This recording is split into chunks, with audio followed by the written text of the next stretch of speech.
नमस्कार दोस्तों, अंश म्यूजिक क्लासेस में आप सभी का हार्दिक स्वागत है। आज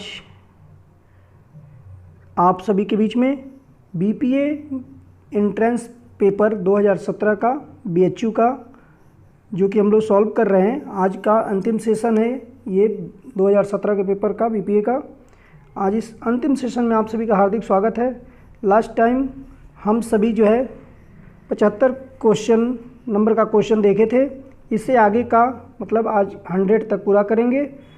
वीडियो को शुरू करूं उससे पहले मैं आपसे बताना चाहता हूं कि अगर हमारा वीडियो अगर आपको पसंद आ रहा है तो आप चैनल को ज़्यादा से ज़्यादा लाइक करें, शेयर करें तथा सब्सक्राइब करना ना भूलें। बेल आइकन को अवश्य दबाएं ताकि आपको हर रोज़ नए वीडियो प्राप्त होते रहें। तो आइए विलंब ना करते हुए हम वीडियो को शुरू करते हैं।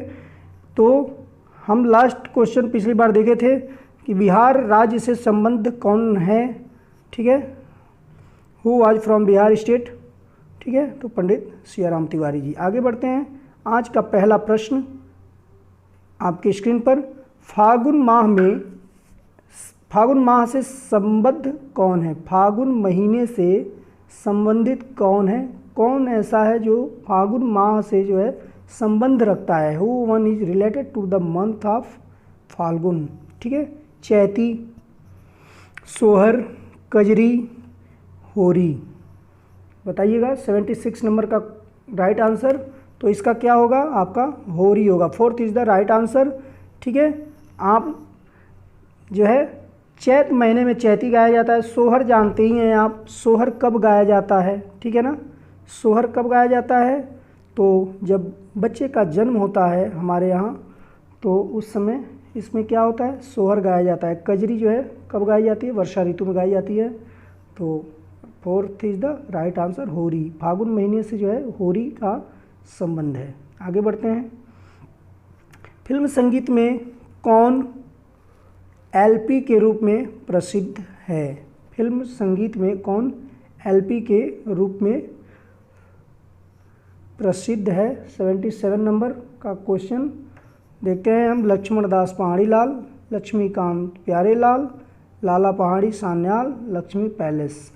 तो सब संगीत से संबंध रखने वाले लोग जरूर जानते होंगे कौन है, तो लक्ष्मीकांत प्यारेलाल जी, ठीक है। आगे बढ़ते हैं। 78 नंबर का क्वेश्चन देखते हैं। निम्न में से कौन भिन्न है? Microphone, saxophone, headphone, cellphone.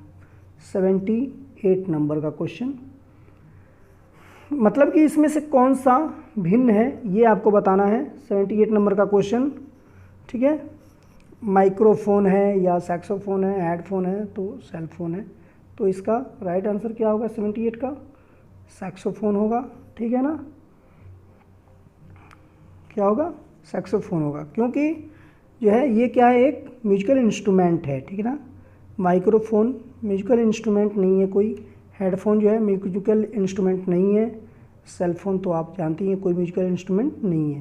Saxophone क्या है? ये एक इंस्ट्रूमेंट है। और ये वाद्य वर्गीकरण के अंतर्गत किस वर्गीकरण में इसको रखा जाए, आप रखा जाता है सैक्सोफोन को, ये आप कमेंट बॉक्स में कमेंट करके बताइए।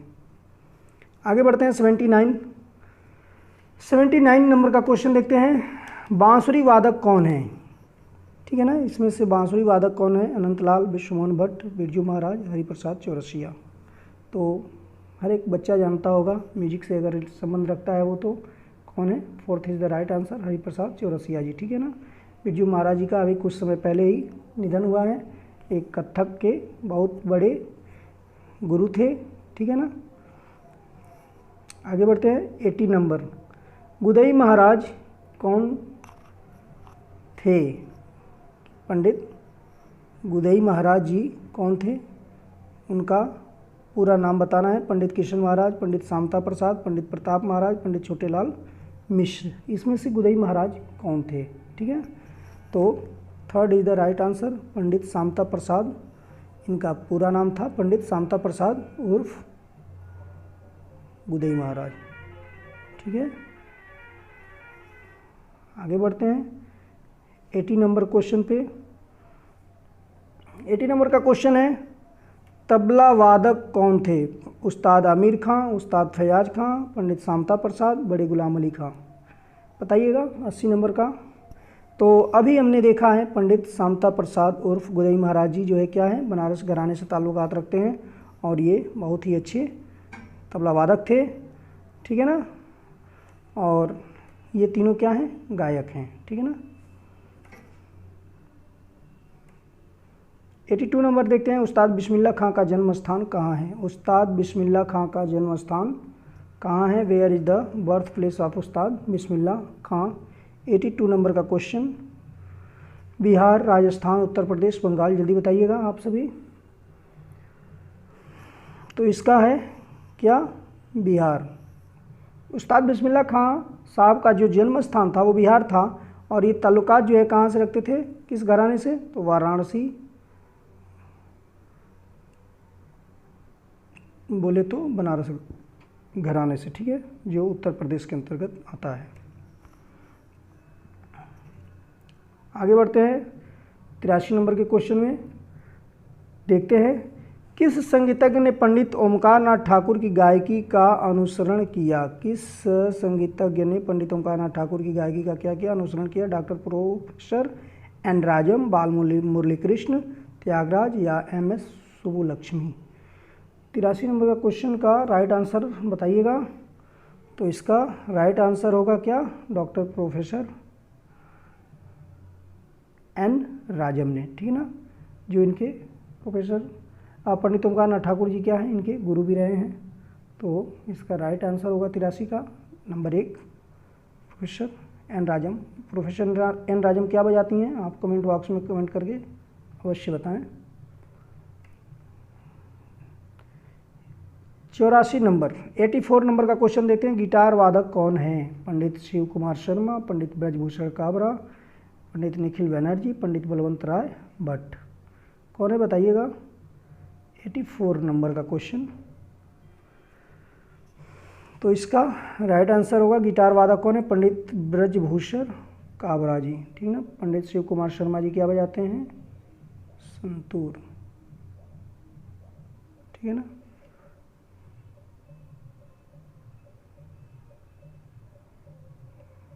एटी 5 नंबर का क्वेश्चन देखते हैं हम, नगमा यानी कि लहरा संबद्ध है किससे।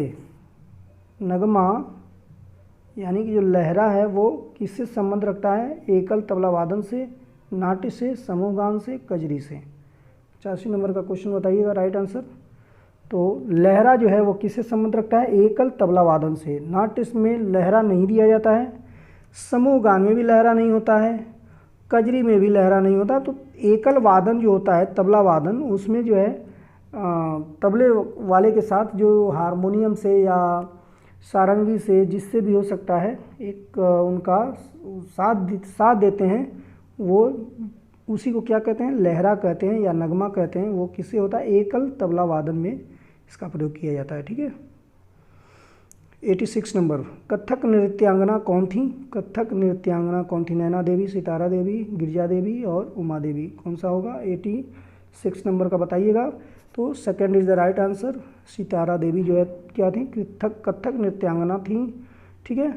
और गिरिजा देवी जी क्या गाती थी, या गायक थी, गायिका थी, या कोई इंस्ट्रूमेंट प्ले करती थी, ये बताइएगा मुझे। महिला तबला वादक कौन थी, महिला तबला वादक कौन थी बताइएगा। आवान ई मिस्त्री, कल्याणी राय, कुमकुमधर, लीला ओमचेरी बल्ला। 87 नंबर का क्वेश्चन का राइट आंसर होगा क्या, अवान ई मिस्त्री, ठीक है। ये महिला तबला वादक हैं अबानी मिस्त्री। आगे बढ़ते हैं 88 नंबर का क्वेश्चन हम देखते हैं। 88, ठीक है। पंडित शिव कुमार शर्मा एवं पंडित हरि प्रसाद चौरसिया एक जाने माने फिल्म संगीत निर्देशक हैं, ठीक है ना। अब ये किस उपनाम से जो है हमारे इंडस्ट्री में जाने जाते थे, इसको बताना है। चौरसिया, शर्मा चौरसिया के रूप में, शिव कुमार हरि प्रसाद के रूप में, कुमार प्रसाद, ये कुमार और प्रसाद के रूप में, या शिव हरि के रूप में। तो इसका राइट आंसर होगा 4th, यानी बहुत ही हर एग्ज़ाम में अक्सर ये पूछता है शिव हरि के नाम से कौन प्रसिद्ध है। ये भी पूरा नाम भी दे सकता है, या ये भी पूरा नाम दे के पूछ सकता है कि इनको किस उपनाम से जो है ये प्रसिद्ध थे, किस उपनाम से जो है ये फिल्म डायरेक्शन करते थे, तो शिव हरि के रूप में। ठीक है।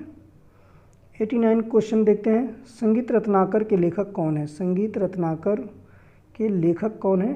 89 नंबर का क्वेश्चन बताइएगा। शारंगदेव हैं, नारद हैं, भरत हैं या मतंग हैं? ठीक है, बताइएगा। तो नारद जो है होंगे नहीं संगीत रत्नाकर के, ठीक है ना। भरत मुनि नाट्यशास्त्र, ठीक है ना, नाट्यशास्त्र के। नारद कई नारद हैं, ठीक है ना। तो मतंग मुनि का जानते हैं, इनका सबसे प्रसिद्ध ग्रंथ है बृहदेशी, ठीक है ना, बृहदेशी, ठीक है। भरत मुनि का नाट्यशास्त्र है, नारद के बहुत सारे ग्रंथ हैं, ठीक है। बचे कौन? Sharangdev. First is the right answer. संगीत रत्नाकर जो है शारंगदेव जी के द्वारा लिखा गया है, किसमें? 13वीं शताब्दी में, ठीक है। इसको सप्ताध्यायी के नाम से भी जानते हैं, ठीक है ना, और इसे आधार ग्रंथ भी बोलते हैं। पूर्ववर्ती अपने 40 ग्रंथों का जो है क्या किया था इन्होंने? अध्ययन किया था और एक एथेंटिक और लगभग सारी चीज़ों को जो है समेटते हुए एक ग्रंथ लिखा, जिसको क्या हुआ? नाम था संगीत रत्नाकर। इसको सप्ताध्यायी भी बोलते हैं, हर परीक्षाओं में अक्सर पूछता है। इसका क्रम से इसके अध्याय का नाम भी याद होना चाहिए, पूछता रहता है हमेशा। आगे बढ़ते हैं। 90 नंबर क्वेश्चन देखते हैं। कौन नृत्यांगना सांसद थीं? यानी कि कौन ऐसी नृत्यांगना है जो क्या थी? सांसद भी थी। दुर्गा लाल, हेमा मालिनी, ओम प्रकाश, काजल शर्मा। 90 नंबर का क्वेश्चन बताइएगा। तो इसका क्या होगा? हेमा मालिनी जो है वो क्या थी? सांसद भी थी और एक बहुत अच्छी नृत्यांगना भी, ठीक है। 91 नंबर का क्वेश्चन देखते हैं, ठीक है। 91 नंबर का क्वेश्चन हम देखते हैं। निम्न में से कौन उपशास्त्रीय संगीत है? निम्न में से कौन सा क्या है? उपशास्त्रीय संगीत। शास्त्रीय संगीत और उपशास्त्रीय संगीत, ठीक है ना। तो ठुमरी है, ध्रुपद है, तराना है, लक्षण गीत है, क्या है? 91 नंबर का क्वेश्चन का सही आंसर बताइएगा। तो इसका होगा first is the right answer. Thumri जो है ये क्या होता है? उपशास्त्रीय संगीत के अंतर्गत आता है। शास्त्रीय संगीत यानी कि जिसमें शास्त्रीय नियमों का जो है क्या किया जाता है, पालन किया जाता है। शास्त्रीय नियमों का पालन किया जाता है, बिना शास्त्र के जिसे गाया ना जाए वो क्या है? शास्त्रीय संगीत है।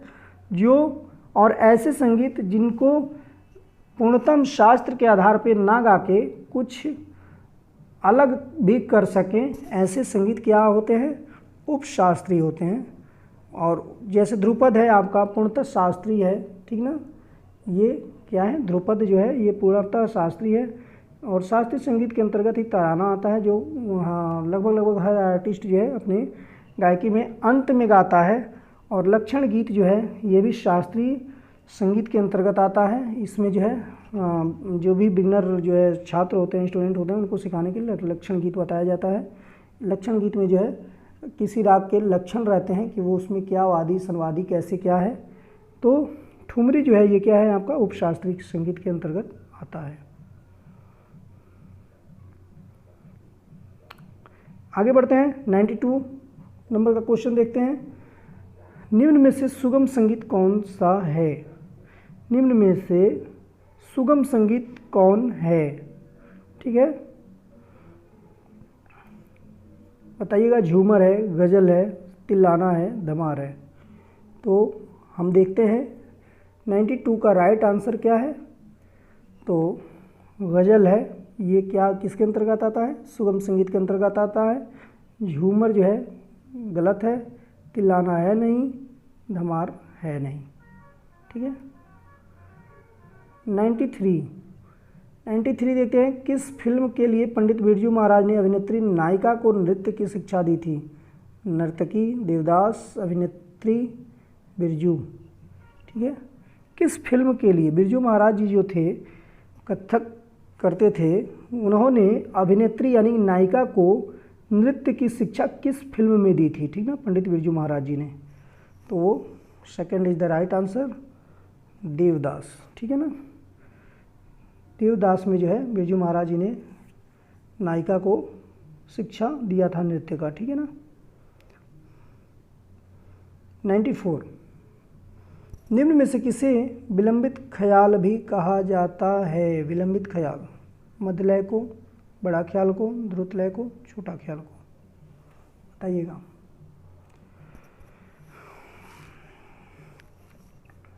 तो इसका राइट आंसर होगा 94 का। तो बड़े ख्याल को क्या कहा जाता है? विलंबित ख्याल भी कहा जाता है। ख्याल दो तरह के, एक छोटा ख्याल और दूसरा बड़ा ख्याल, ठीक है ना। अब जिसको बड़े ख्याल को विलंबित ख्याल भी कहा जाता है, छोटा ख्याल जो है, ये छोटा ख्याल दो तरह के होते हैं, बड़ा ख्याल और एक दूसरा छोटा ख्याल, ठीक है। तो second is the right answer. आगे बढ़ते हैं। 95, किस राग में पंचम नहीं लगता है? ठीक है, किस राग में पंचम नहीं लगता है? विच वन राग इज नॉट एसोसिएटेड विथ पंचम? बिहाग, भूपाली, मालकौंस, दुर्गा। तो इसका राइट आंसर क्या होगा? मालकौंस होगा। मालकौंस में पंचम वर्जित है, ठीक है। 96 नंबर का क्वेश्चन देखते हैं। सागा मापा निशा आरोह है किसका? भीमप्लासी का है, बागेश्वरी का है, अड़ाना का है, तिलंग का है। 96 का बताइएगा। भीमप्लासी का है, बागेश्वरी का है, अड़ाना का है, तिलंग का है। तो इसका राइट आंसर क्या होगा? नंबर 1 भीमप्लासी का, ठीक है। 97 नंबर का देखते हैं।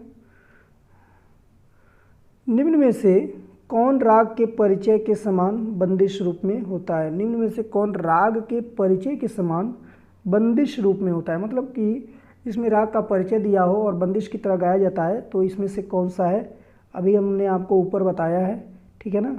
गज़ल है, लक्षण गीत है, गीत है, भजन है, ठीक है ना। गज़ल जो कि सुगम संगीत के अंतर्गत आता है, गलत है ये, ठीक है ना। गीत होगा नहीं। भजन भगवान का जिसमें भक्ति करते हो, नाम का स्मरण करते हो, वो भजन होता है। बचा आपका लक्षण गीत, यानी कि सेकंड जो है क्या है? 97 का सेकंड ऑप्शन सही है। आगे बढ़ते हैं हम। संगीत सम्मिश्रण कहलाता है, ठीक है ना। संगीत सम्मिश्रण कहलाता है। 98 नंबर का क्वेश्चन देखेंगे। गायन वादन नृत्य का, गायन वादन नाट्य का, आंगिक वाचिक आहार्य का, आंगिक वाचिक सात्विक का। यानी कि संगीत किन 3 चीज़ों से मिलकर बना है? तो हम सभी जानते हैं, संगीत का छोटा से छोटा विद्यार्थी भी ये जरूर जानता है। सबसे पहले यही बताया जाता है उसको कि बेटा संगीत की परिभाषा क्या है। तो गीतम वादम नृत्यम त्रयम संगीत मुच्यते, यानी गायन वादन नृत्य के समावेश को ही क्या कहा जाता है? संगीत कहा जाता है। ये हर एक संगीत का विद्यार्थी जरूर जानता है। तो first is the right answer. गायन वादन नृत्य का जो सम्मिश्रण होता है, जब तीनों एक साथ मिलते हैं तो क्या होता है? पूर्णतः एक संगीत कहलाता है, ठीक ना। किसी एक के बिना इसमें संपूर्णता आना जो है संभव नहीं है, ठीक है। आगे बढ़ते हैं हम और देखते हैं 99 नंबर का क्वेश्चन। अनुष्का शंकर कौन है? अनुष्का शंकर जो है कौन है? पंडित रविशंकर की पुत्री हैं, लक्ष्मी शंकर की पुत्री हैं, उमा शंकर की पुत्री हैं, पंडित उदय शंकर की पुत्री हैं। तो 99 का राइट आंसर क्या है? पंडित रविशंकर जी की ये क्या है? पुत्री है अनुष्का शंकर जी, ठीक है। और आपके लिए एक प्रश्न, पंडित रविशंकर जी का कौन सा घराना है, किस घराने से संबंध रखते हैं, ये ज़रूर बताइएगा। साथ ही साथ पंडित रविशंकर जी के साले साहब का नाम क्या था? आज का और इस BHU BPA एंट्रेंस पेपर 2017 का अंतिम प्रश्न आपके सामने।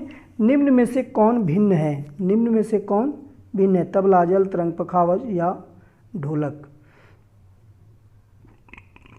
बताइएगा। तबला, जल तरंग, पखावज या ढोलक? तो इसका राइट आंसर क्या होगा? Second is the right answer. Tabla जो है औनदवाद है, पखावज औनदवाद है, ढोलक औनदवाद है, ठीक है ना। जल तरंग इस किसके अंतर्गत आता है? आपका घनवाद के अंतर्गत आता है, ठीक है। इसमें 16 प्याले होते हैं और इसमें छोटे से बड़े के आकार में होते हैं ये, और इनको बीट करते हैं, ठीक है ना।